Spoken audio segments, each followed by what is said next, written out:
2019 was the first full year for medical cannabis in Oklahoma and the first full year for the agency which regulates it.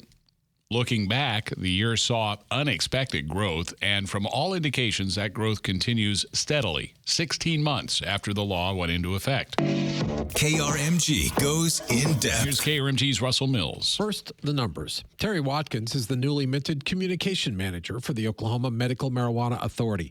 She tells me when OMMA launched in August of 2018, they thought there would be a request for 80,000 patient licenses. Well, they missed that mark by a country mile. So far in 2019, 194,583. That is the number as of December 3rd. And that makes a total patient licenses out there of 221,657. As for business licenses, it went from just over 2,500 or just close to 2,500 in 2018 to at right about 8,800 right now. 8,800 right now. Among those business license holders, Claude Taylor. He goes by Peanut. He operates the Simple Plus dispensaries in Owasso and Bartlesville. He's seen steady growth, he tells me, and says they've seen a nice little boost going into this holiday season. For instance, like a Black Friday, people are out. We were open early. People are out shopping around, and they needed their medicine. So they would come in and continue their day. I would say that might be a reason why, because there is an influx of traffic elsewhere. It helps us also. If you're unfamiliar with cannabis, you might be surprised at all the forms it can take and all the gear available to a patient. For instance, concentrates, there's a different vaporizers. You got to have the coils have to be correct.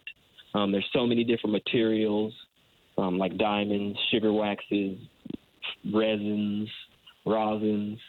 So you just have to make sure that you have the right setup for it to be as effective as you want. Taylor tells me he hopes to expand in other areas of the state. Unsurprisingly, Watkins told me the majority of the applications are coming from the metropolitan areas, the Oklahoma City metropolitan area and the Tulsa metropolitan area.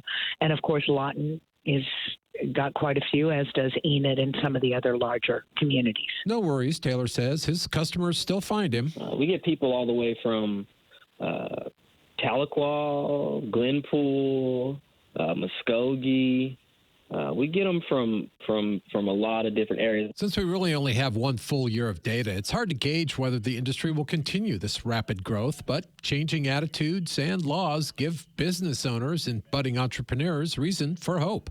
Russell Mills, 102.3 KRMG, Tulsa's News and Talk. Now, Russell, talk to state officials about, can you give pot as a Christmas gift? And in News Boss? Okay. And hang on a second. I'm going to have to reload this. He asked both state officials and cannabis dispensary owners whether you can give pot as a gift from one licensed person to another, and the answer really is no. However, you can't give someone cannabis patient to patient even if you both have cards, but there are a lot of gadgets and devices that could be purchased as gifts. So that you can do, but giving the herb itself as a gift is not permitted. 7:40